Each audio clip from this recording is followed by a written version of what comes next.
Hello. I'm going to pull up our new patient orientation screen here. Let's see here, share. And we'll make this big, hopefully. Okay, welcome. I'm recording this new patient orientation here at the Cancer Center in a little office, and the sound is a little echoey, so I apologize. But we wanted to have a way to offer you the information and the tips that you would get if you were to attend the new patient orientation here on a Wednesday morning. So I want to introduce myself. I'm Rebecca Chenelou. I'm the Cancer Support Program Coordinator. I've been here for 17 years, and I've seen a lot of people come in the doors nervous, understandably, and then I often see them finishing treatment feeling like they have a new family and just really well cared for. So let me assure you first with that. I hope that you have the new patient binder. It's a 3-ring white binder with this cover on the outside. If you don't, you should be getting one soon. And you can ask me or someone for one if you don't have it. Hopefully, it will be worked out soon. A little bit tricky. Okay, since we don't have the class to hand it out. Here we go. I like to start this orientation with a story because I think it's kind of a gentle way to enter into the conversation. So I want you to imagine you're sitting on your couch. It probably doesn't look anything like this, but you're sitting there and the doorbell rings. And you go to the door and there's a guy standing there. And he says, "Congratulations, you've just won a trip around the world." And you're kind of rolling your eyes and, trying to shut the door. So, there must be some mistake. I didn't even enter a contest. "Oh, no mistake," he says, as he grabs your arm, drags you out the door, slams it locked behind you, and starts pushing you towards the road. You're like, "Wait a minute, I don't have time for this." He says you can take a boat, a plane, or a train. You're going to have to go all the way around the world before you get back home again. Oh, and by the way, if you don't pick the right route, your life could be in danger. Have a nice trip. And then he disappears, and you're sitting there by the side of the road wondering what just hit you. Well, according to your personality, your life experience, you may be one of these people that at a time like this can go, "All right, universe, I'm open for whatever you have in store for me with this journey." Or you might be more like this guy down here in the bottom corner. And I think this is a very common Northern California response. "Well, this is just a bump in the road. We'll figure it out. We'll get her done," right? But if you're like most people I know, at least at some point, your response might be more like this. "No way, this can't be happening." Or maybe like this guy, you think, "If I just hide my head in my arms long enough and ignore this, maybe it will all just go away." I'm sure by now you've figured out that this is a cancer story. And unfortunately, if you ignore cancer, it does not go away. But what this 45 minutes or so that I'm going to be talking to you is about is all the ways that we're not going to leave you by the side of the road by yourself. We're going to be here, and there are things that we will teach you to do so that you have a better experience. We know that everybody's different. You're all different. We're all different. But we know from research that when people feel like they have a handle on what's going on, if they understand, and if they feel supported, whatever that word means for them, then you tend to have less stress. And dealing with the stress of a cancer diagnosis now is a part of the treatment. It used to be sort of the fluffy thing 30 years ago on the fringe, and now in mainstream oncology acknowledges that stress has an effect on your immune system, and it definitely can affect your experience of treatment. So I'm going to be talking about some tips and things that you can do to deal with that also. And we call all of this stuff cancer support services. and it's kind of an umbrella term for a lot of different stuff I'll be talking about today. But we have our one-on-one help that is provided by our social worker, Melissa Woodall. You see her pictured here in the white. And our cancer psychiatrist, Dr. Nichols, who's actually the director of behavioral health, but also has a background in cancer psychiatry, so he's available to us some of the time. And then me, there in the stripes. And I coordinate all the programs for education and support. And when I say available for one-on-one support, what I mean is like people have practical needs. If you don't have enough gas to get to treatment, Melissa, is the person who tries to help line up transportation. I wish she had a magic wand. She doesn't, but, helping with all the sorts of little roadblocks that can come up on the practical side. And also on the emotional side, sometimes everybody that you have in your family or whatever helping you with this is on the same page, but there's one person that just doesn't seem to get it and you don't know how to deal with that person. Talking it through with Melissa, sometimes she'll have some strategies to help. And in addition to the three of us, we have a team of volunteers, our cancer support team volunteers. And they are amazing. Some of them have been here as long as I have. They're retired nurses, retired social worker. We have a retired psychologist from Chico State who make phone calls just to say, how are you doing? And to provide a listening ear, and they can also provide resources. And so you might hear from them. They support Melissa in her work. I mentioned this guide. Something I want to say before I go too much further. All of these support services that we have are available for you and for anybody who's affected by your diagnosis. I call those people your caregivers. It might be an adult child, it might be your spouse, it might be a best friend, but we recognize that being a caregiver is extremely stressful. It's often the caregiver who's trying to figure out what to buy at the store or that's going to taste good, or trying to figure out how to keep their job, taking so many days off work to help get someone to treatment. There's a lot of stressful things about being a caregiver too. So if you have a caregiver who's helping you out, be sure they get to look at this video too to see what we have available. But back to the guide. We revised this some years ago with the input of a team of patients like yourself. And one of the main things we heard was, I get too much information. I'm overwhelmed. I don't know how to deal with it all. And so we took everything out of this guide except what we feel like would apply to pretty much every cancer patient. And if you have additional needs, you'll see that we have these green text in there referring you to resource sheets. You're single and dealing with cancer, or you're trying to work through treatment, which a lot of people do. Or, so we have tip sheets for those special things. Families dealing with cancer, some tips for dealing with kids. And you can request those from me. I can email them to you. You'll find them mentioned throughout the binder. But the main message I want to give you here is that you don't have to read this binder cover to cover. In fact, I wouldn't advise it. I'm going to give you a little bit of an overview here. And I would say just go to the parts you need when you need them, unless it provides comfort to you to kind of read up on everything, which some people are like that. But like this young guy in our focus group said, at first I found myself easily overwhelmed by too much information.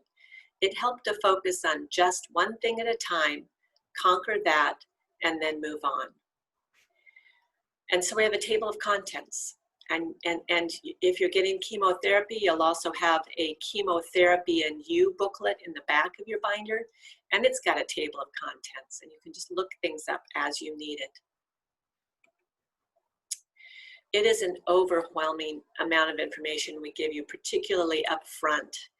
And we know from research that people only absorb a fraction of what we tell them when when the word cancer is involved, there's just so much, it's so overwhelming, just the word and what all it means. So we will offer you things in verbal form. You'll get things written in written form. You'll hear us say things more than once, and that's why, because we recognize that it can be a lot. We also give you the binder as a way to organize your papers. Sometimes people wonder if I'm a cancer patient, and I am, but I have a chronic leukemia, so I didn't have to do chemo.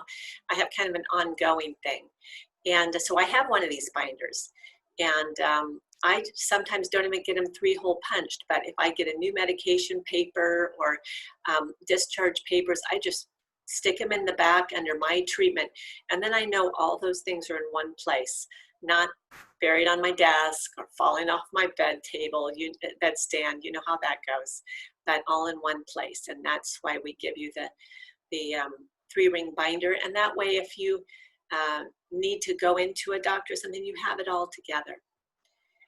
However, we got some feedback, particularly from the breast cancer survivors, who said, you tell me not to carry anything heavy after my surgery, and then you give me this big binder and this fat book, and you tell me to bring it to every treatment. I want something that will fit in my purse. So you'll see tucked in the inside pocket of your binder, a personal organizer, a little handbook that can fit in a purse. And everything you might need at your appointments is in there. You can just bring that to your appointments and use the binder as sort of a organizer, information holder at home. There's even a little folder pocket in the back of that personal organizer. So if you get more papers, you can fold them in half and stick them in there to take home. And one of the pages in that personal organizer is who to call when. I have a question. I don't even know who I should call. My doctor, my nurse, the social worker, financial coordinator. So there's some tips in there about who to call for what. I so wish that I could talk to every cancer patient before they have to go into that first appointment where we've all experienced it. You walk in and you hear that you have this cancer diagnosis.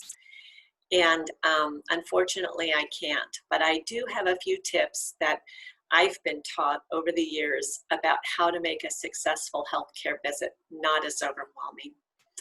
And of course, most of you know a lot of these. Bring someone with you.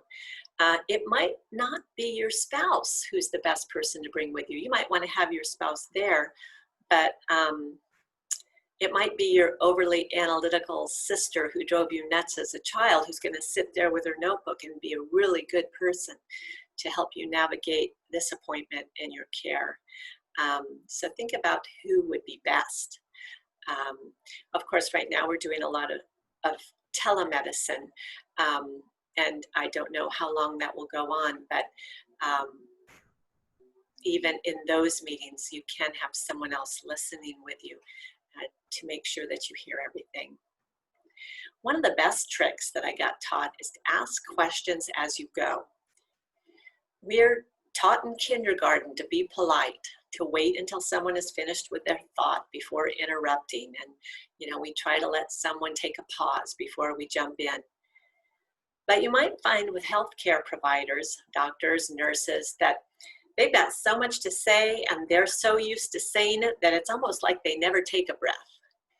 And so I really encourage you to interrupt if you have a question. Instead of trying to write down your questions for the end, you just end up with a bunch of scribbles that don't make much sense because you don't even know how to spell the words. When that first thing comes up you don't understand, I like the physical cue. I'm sorry, I didn't get that. How do you spell that word? I want to look it up. No problem. P-S-Y-L, right? You've got it. 2 minutes later, she's describing a process and you're wondering how long that's going to take. Instead of trying to write down how long, just, I'm sorry to interrupt again, but how long does that take?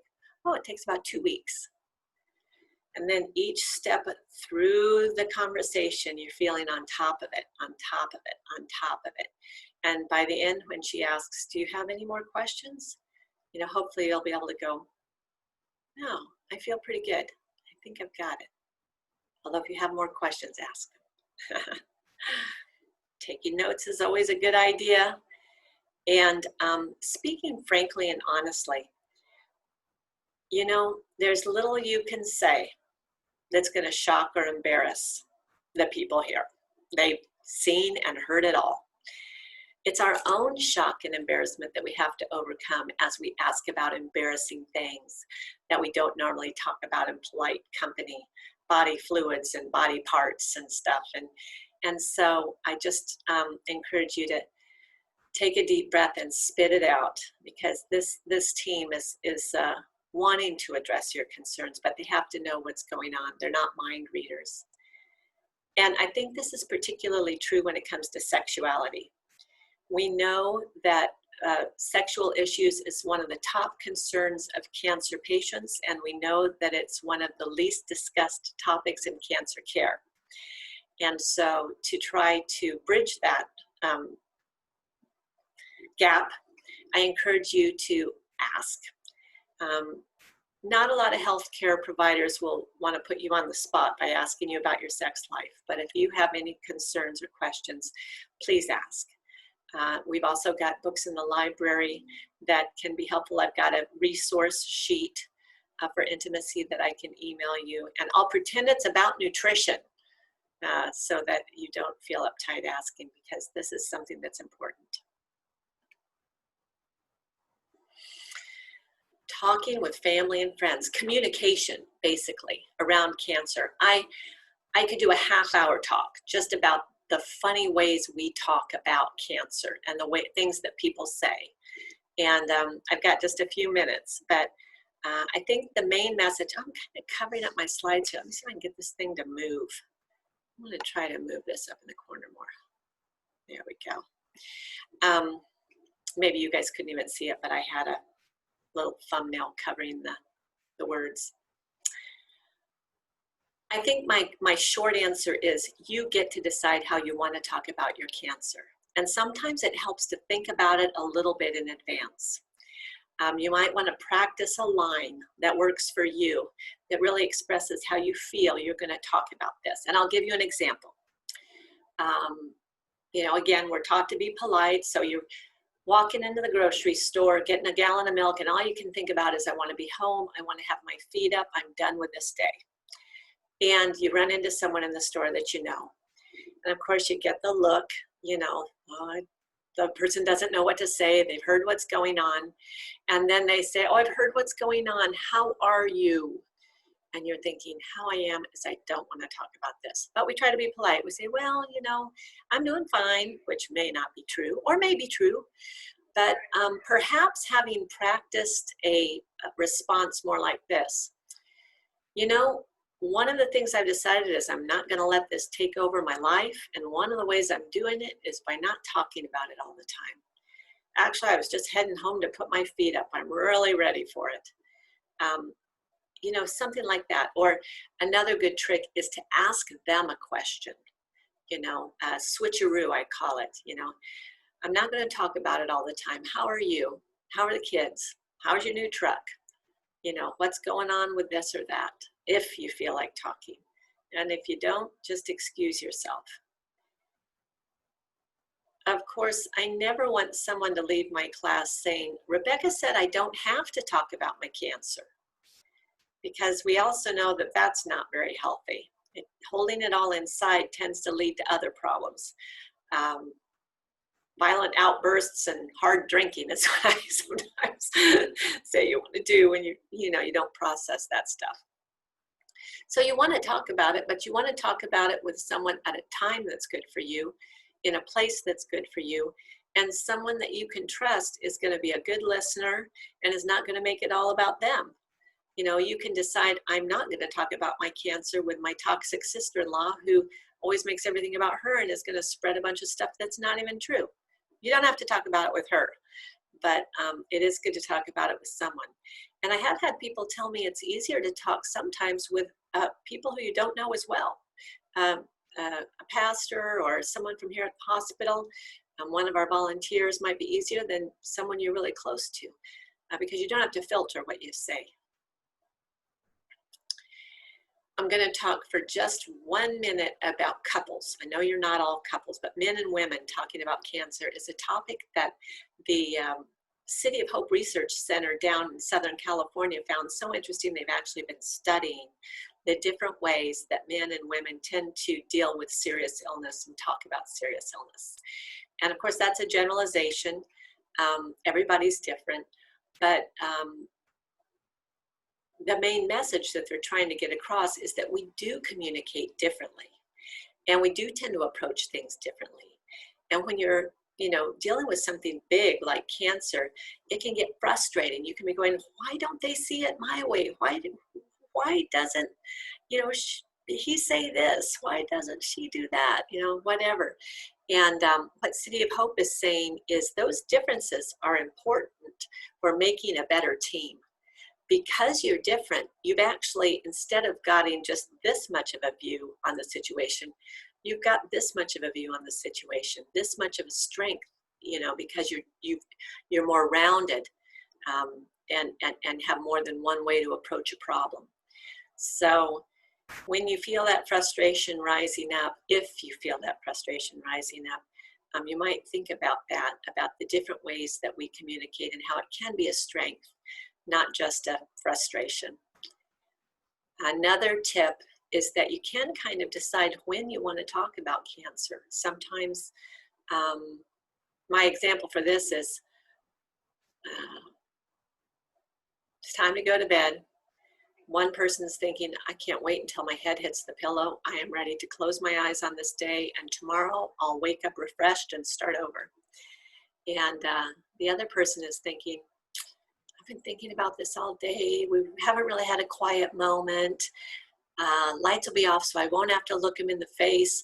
Heads hit the pillow, and person number 2 says, I've been thinking about the cancer, and person number 1 is, worst possible time, right? So it's okay to say, let's figure out a time that works for both of us when we can kind of check in, because right when we're getting ready to fall asleep is not a good time for me. Sometimes people who've been together a long time, daughters and fathers, mothers, and their kids, spouses, even best friends, we've been communicating a certain way all these years, sometimes decades, and it's always worked. But dealing with serious illness like cancer can challenge our old ways of being with each other and force us into trying new things.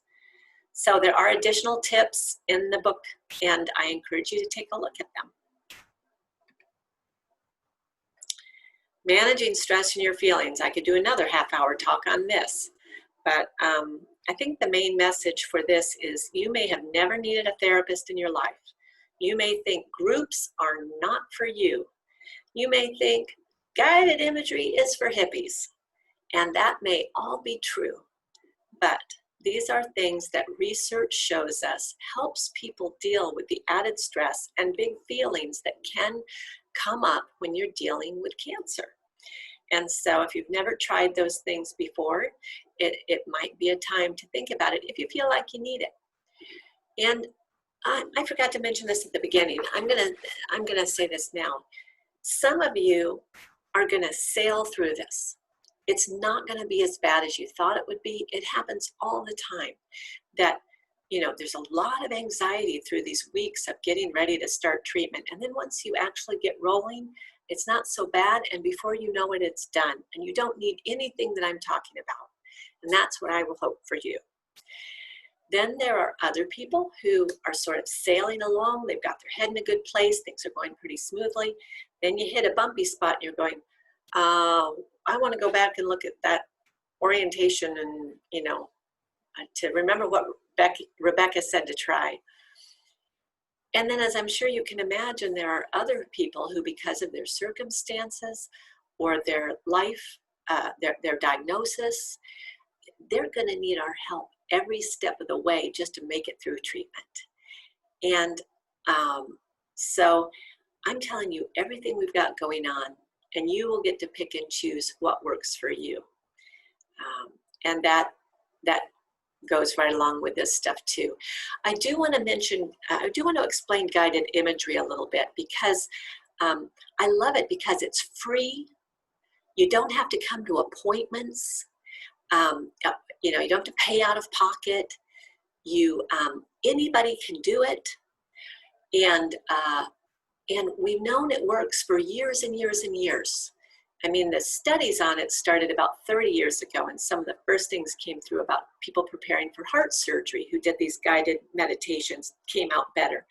Now it applies to all sorts of stuff. We've got the book, Fighting Cancer from Within, which is now a pretty old book. It talks about the ways our mind works and helps us, how we can use our imagination to help us deal with things.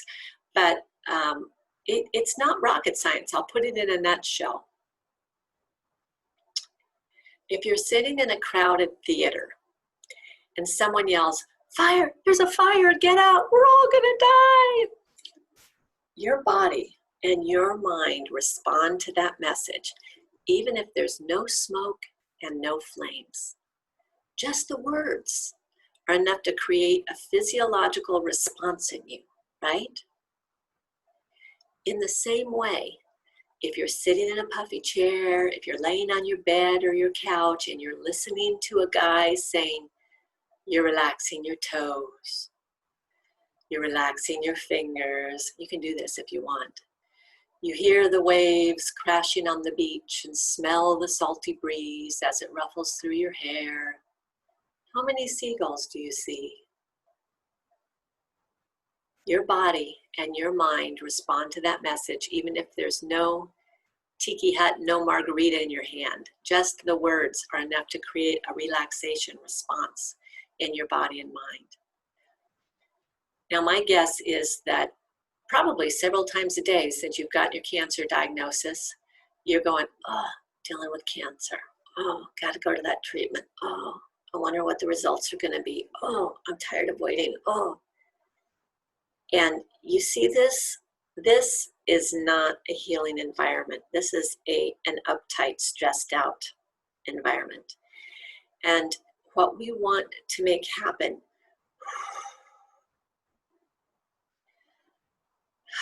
is we want you to find ways to say, I've got this. Oh, maybe I need a 3-breath pause. And you just take 3 deep breaths. Maybe you need a 5-minute imagination vacation and you go to YouTube and find one. Maybe on some days you need a 45-minute imagination vacation. And there's lots of places to find these. I mean, we have some CDs here, but I tell people if you've got a smartphone, if you've got an iPad, if you've got a computer, YouTube is a great place to find these types of meditations or guided imagery. And you can find the one that works for you. Maybe you like the girl's voice. Maybe you like the British man's voice, whatever. You can find one that works for you. Just Google, guided imagery for cancer, guided imagery for healing, guided imagery for relaxation, meditation for relaxation, these sorts of things, and find something that works for you. We know that it's particularly helpful for sleep difficulties. A lot of us have trouble sleeping anyway. And when you're getting prednisone, when you've got, chemo in you, when you're dealing with schedule changes or added stress, it often affects our sleep. But we want you to be sleeping because sleeping is also when you heal. So if you have difficulty falling asleep, you might try guided imagery. It's as old as the hills. It's what we do when we're counting sheep, right? 1, 2, 3. But it's a little bit more sophisticated when you get to listen to someone talking you through it. So that's my little sermon on guided imagery, but I encourage you to give it a try. And if you find yourself, in a rut that you can't get out of or more anxious than you think is healthy, call us. Call our support team, call our social worker. And you may talk to someone for 10 minutes and go, I feel better already. This is normal. I'm dealing with cancer. Or you might go, yeah, I'm ready to call my doctor about getting on some meds to get me out of this slump. And both are okay. These are our financial coordinators. And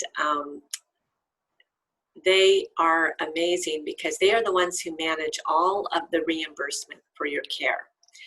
And stressing out about how your care is going to be covered or whether you're going to be able to pay your co-pays, we don't want you to have that kind of stress. There are programs available, and again, I wish I had a magic wand and could make it perfect. It's not. But we do have people here who are willing to help you try to figure out the best way to get your care covered. So you can call them. They're here 5 days a week. You can talk to a financial coordinator. They also want me to introduce you to them because sometimes they have a question for you and they call and people are like, I haven't even started treatment. They're already asking me for money. And it's like, no, these ladies are not asking you for money. They're trying to get you money. So please call them back.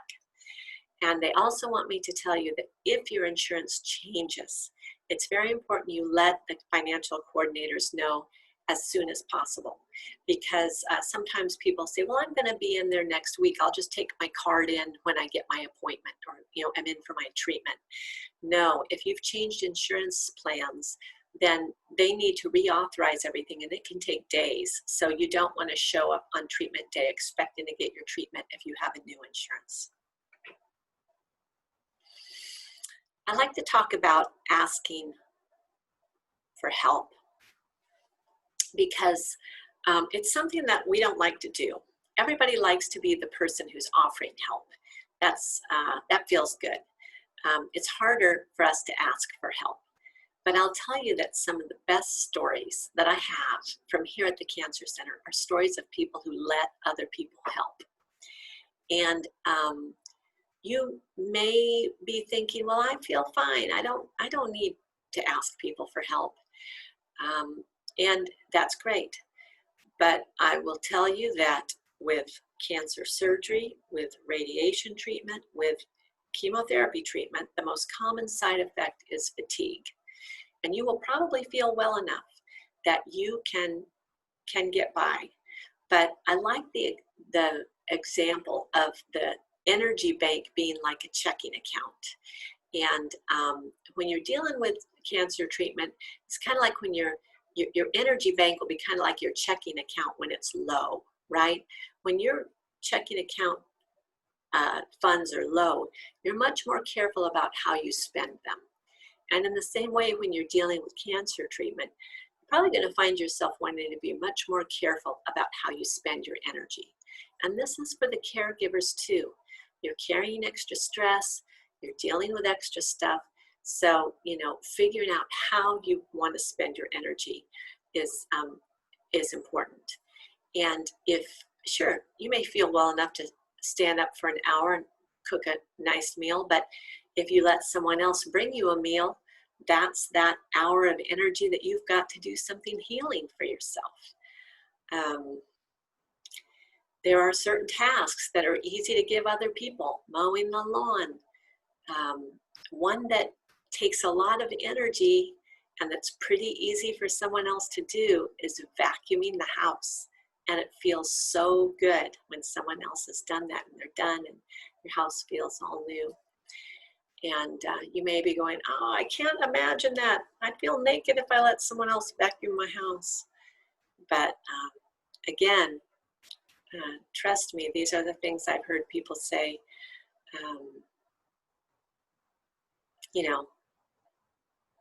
You get closer to people that way. And I like to mention that it's not uncommon that, unfortunately, it's not uncommon that the person you thought would be there the most for you sometimes falls off the map. And when I'm sitting in a classroom, I'll often see people shake their heads yes. It's not that they don't love you, but they don't know what to say. They don't know how to deal with their feelings, so they just kind of check out. And this might be your kid. It might be your best friend, and you're thinking, this is a big deal, and you're not calling, you're not stopping by. That's with that.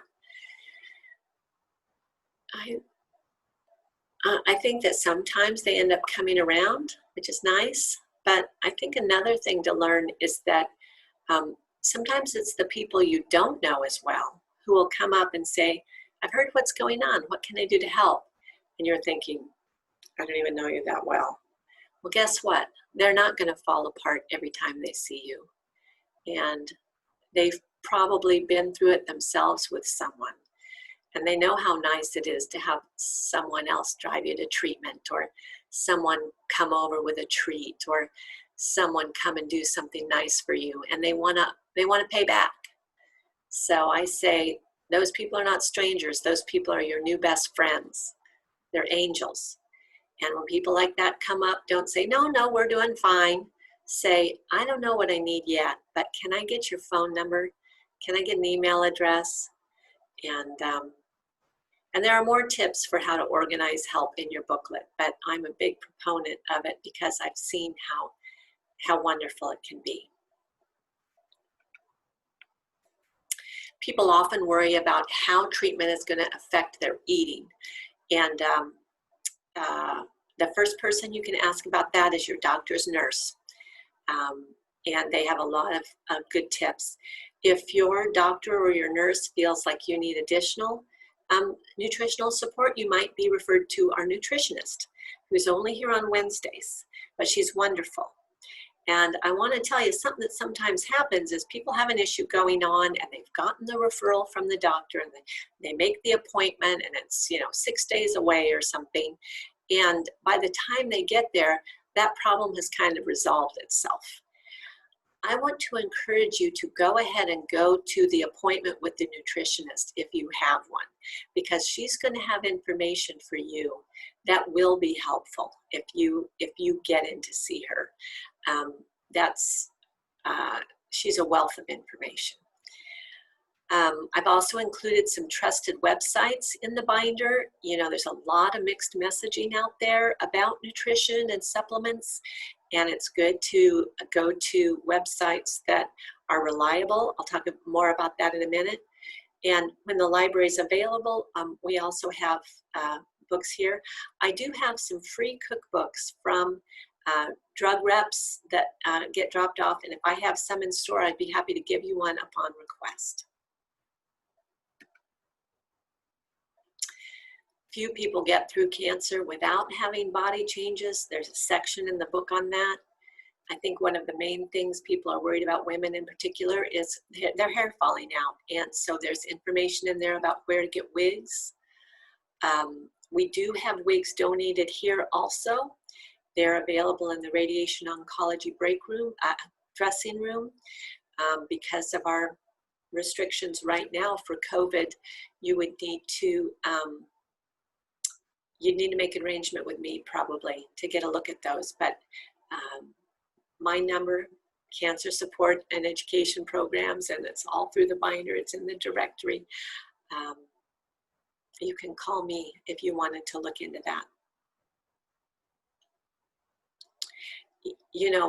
People often say, oh, I used wig, I can't imagine. But what happens is that someone goes to Laura's Wigs in town. She's trying wigs on.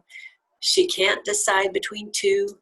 They're expensive, but she says, I'm only going to lose my hair once in this lifetime. I'm going to go ahead and get them both. She gets them home, and then she realizes she doesn't really like wearing wigs, or she just wears one all the time, and the other one she wears once or twice. And before you know it, her hair is coming back in, and she's looking at those wigs, and they look like brand new. And she says, I don't want to just give these to charity. Where can I take these? And they think the Cancer Center. So we do get donations of some nice wigs, and they can be washed. I want to take a minute to talk about advanced directives. Every time you come into Enloe, they're going to ask you if you have an advanced directive, but a lot of times people aren't really clear on what all that means. So let me take a few minutes and explain it.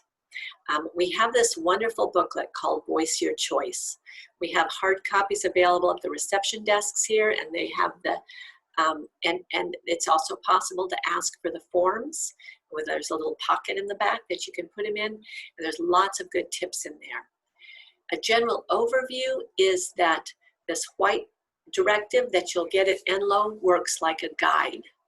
And you list on there who you want to speak for you. If you were to roll into Enlo and be kind of out of it, not able to speak for yourself, if you're competent, you tell us what you want. But if you're not able to speak for yourself, the Advanced Healthcare Directive is a guide. Who to talk to. We call that person your agent. You also list an alternate agent in case we can't reach the first person, and a few things about your wishes. Now, I've had people come up to me and say, my husband had an advanced directive and it didn't work. He said he didn't want any heroic measures and they, brought him back. Let me tell you, this is not a do not resuscitate form. It doesn't work like that. If you roll into the emergency room, and they're going to stabilize you while they're making these phone calls, and there's going to be conversations had and then decisions made based on what you've got on the form. Sometimes people are at a place in terms of their age or with their diagnosis where they know what they want. And they don't need to have their family trying to make decisions or the healthcare team trying to decide. They're pretty clear on what they want. And an example would be, if I have a heart attack and can spare myself 6 to 9 more months of advanced cancer treatment, please let me have the heart attack. And that's what a POLST form is for, this pink form. It's called a physician's order for life-sustaining treatment. And you fill this form out with your doctor, or it could be a PA or a nurse practitioner, and you talk through different scenarios and what the benefits and the burdens of different types of life-sustaining treatment might be at this point in your life. And then you sign it, and the doctor signs it, and that goes into your medical record like an order. And if you are picked up by emergency personnel and they see one of these, they can follow that order. If you roll into the emergency room and you have one of these, they can follow that order. No calls have to be made. It should be followed as a doctor's order. So that's the difference between those two types of advanced directive. There are others. And for instance, if you've done your trust, you may have done an advanced healthcare directive with your lawyer. It might have been called healthcare power of attorney for healthcare, and a living will. There's all these different terms. If you have that thing locked in a firebox in the bottom of your closet, it's not doing a bit of good. This is the time to get that out, look at it, see if it still says what you want. And if it does, you can just make copies of it and distribute it to your doctor, to your agent, to the hospital. Or if you want to make changes, you can just get one of these forms and do a new one. It doesn't cost anything. And the most recently dated and witnessed and signed document is the legal document. Alrighty, moving along. Ways to make yourself feel better. There are things you can do to improve the way you feel when you're going through treatment. I've talked about a few, like asking for help or dealing with stress. Another one is journaling. We've known for years and years that there's something about taking the that's going on in your head and getting it out on a piece of paper or on your computer. Most people experience some relief if they write for 15 minutes about a difficult emotion or situation. And so you may choose to burn that when you're done, or you may frame it, or some people turn them into books, but writing can be a good way to get through this. I want to talk a little bit about keeping a diary.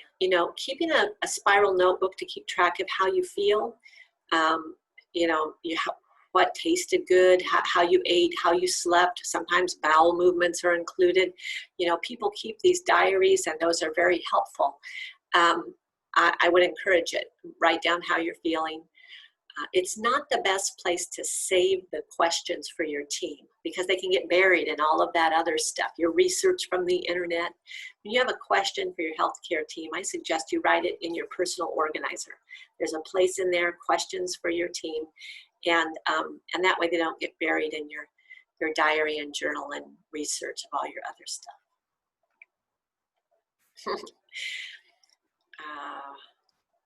Inspiration. Inspiration is a word I use to describe those things that make us feel stronger, things that make us feel like we're not alone, things that bring us comfort. things that make us laugh and uplift our spirit. All of these things are inspiration, and it's different for everybody. For some people, it's their faith. For some people, it's being with their dog. For some people, it's being out in nature. And for other people, it's watching bad 70s comedies, you know, and laughing. And the main point is that when we're dealing with cancer, sometimes the cancer can take over our whole lives. And what you want to do, if you're picturing your life as a pie chart, at this point you can start trying to figure out how to make cancer a smaller and smaller slice of the pie, and how to fill in the rest of the pie with stuff that makes you feel normal and makes you feel good. And finding out what inspires you, or returning to things that inspire you, writing yourself a prescription for things that inspire you is a good idea. It always surprises me how people will put so much effort into making it to a doctor's appointment. I've got people who will drive an hour and a half from Chester. They'll be here a half an hour early for their appointment. They'll have 15 minutes with the doctor, and they'll do the whole thing in reverse, go drive back, and you know, you're talking 4 hours or more for this 15 minutes.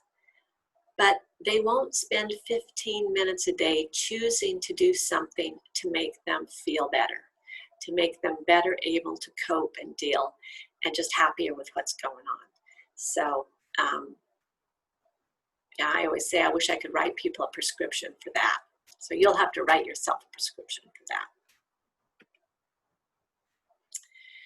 Finding reliable information online. Boy, don't you wish that stage 4 cancer would be gone with baking soda? And don't you think that we would have figured that out by now? You know, I call this clickbait. This is someone trying to get you to click so that they can capture your information. And a lot of people get so frustrated with information from the internet that they just say, oh, I can't deal with it, which is one way to do it. But the reliable information from the American Cancer Society and the National Cancer Institute, I've got those listed in the section of your binder called Your Cancer, because that's where I figure you're doing your research. Those sites don't want to send me little booklets printed up anymore. They want people to go to the internet, because things are changing so fast that the most reliable information is on the internet. The National Cancer Institute updates their page on cannabis about every 6 months. And they can't keep revising and printing and mailing out booklets that fast. So I do encourage you to use the internet, but to use it wisely. Or if you are not an internet person, to have someone else use it wisely for you. And there are tips that can help you understand if something is true or if it's trash. Are they making money off of this? Can you call someone and talk to a human being on the phone who's related to the website? Are they making claims that are too good to be true? Are they trying to scare you into something? These are all red flags, and they're really easy questions to ask as you're looking at the stuff that your friends and family try to share with you. Well-meaning, of course, but that can sometimes be frustrating. I also like a tip I got from a patient named Olivia. She said she loved her ovarian cancer network. There are some great groups for colon cancer. I love colonclub.com. You know, almost every cancer type has a network of some type where you can talk to other patients online, read other people's posts. But she found it got depressing if she stayed with it too long. And so she decided, I'm not doing cancer internet stuff in the morning. I'm not doing cancer internet stuff after dinner. She would check in with her cancer websites in the middle of the day, and she limited it to half an hour. And she took up painting, and she painted hundreds of paintings. Very, very prolific. So I always think of her when I talk about this slide, because she had the best trick. In fact, I have applied this method to my own Facebook usage very successfully. I love this suggestion, so you might want to give it a try. Our programs for education and support are all listed on our Get Connected newsletter. This is available online. We have them posted and available in little stands all over the Cancer Center. And right now, a lot of our programs are on hold or are being reworked in order to accommodate the coronavirus. But I do want to tell you about Brighter Days Skincare. Dr. Hodari is a dermatologist. We also have a dental hygienist who is in this program available to answer any questions you have about hair, skin, teeth, nails. They give a presentation, and we are going to be offering this by Zoom. So if you would like to register for the next Brighter Days Skincare program, please call me at 332-3856. My number's all over everything, but call me and I will register you for the Zoom Brighter Days. Healthy Steps is a gentle exercise class that we've offered for over 10 years, twice a week. It's fun, it's done to music. We're not holding it right now, but our instructors are working out fun things that they might be able to do with you at home. So if you're interested in Healthy Steps, you can call me also. If you have children in the home, you can contact me. We have tips. I have some binders that can help kids deal with a parent who has a cancer diagnosis. And we call that VIVA, the support program for kids living with loved ones with cancer. We don't have a women's support group and a men's support group. We have one group for men, women, caregivers. And I got this model from the City of Hope. And the people who come really like it. We have a presentation on something related to cancer or wellness for about a half an hour. And then people are sitting in individual tables of 4 to 6 people, and they just talk casually. There's no one going around and putting anyone on the spot. You may be quiet. You may decide to share what's going on with you. You guys may all end up talking about the topic. And we are also not sure when this will be back up and going, but if you're interested, I can get you on the email list. And I do shoot out emails to the Cancer Discussion Group on occasion. And I know that we will be finding creative ways to be together. Last slide. So the celebration bell, you will see this here at the Cancer Center. It was donated by an artist named Don Bravo. And he's a cancer survivor. He's a Vietnam War vet. He has had sisters with cancer. And he really wanted to have one of his bells here so that people could ring it to celebrate the good things in life. A birthday, an anniversary, getting good results. People like to ring it when they finish treatment. And we love it when people ring the bell. We know that someone's having a good day. I think everyone likes hearing the bell. So you are invited to ring the bell anytime you have something to celebrate. It doesn't just have to be when you're done with treatment. We have people who are in treatment for years. So it can be for anything worthy of celebration. Okay, I want to thank you for your time. I hope that this has been helpful. I welcome your feedback, and you can call me if you have any questions. I am at the Cancer Center 2 days a week and at home 2 days a week working during this time. And I am available always by phone at 332-3856. Thank you very much. Be well. Let me see if I can get this done. This is the embarrassing part. You say, be well, bye-bye, and then you can't get it off. There we go.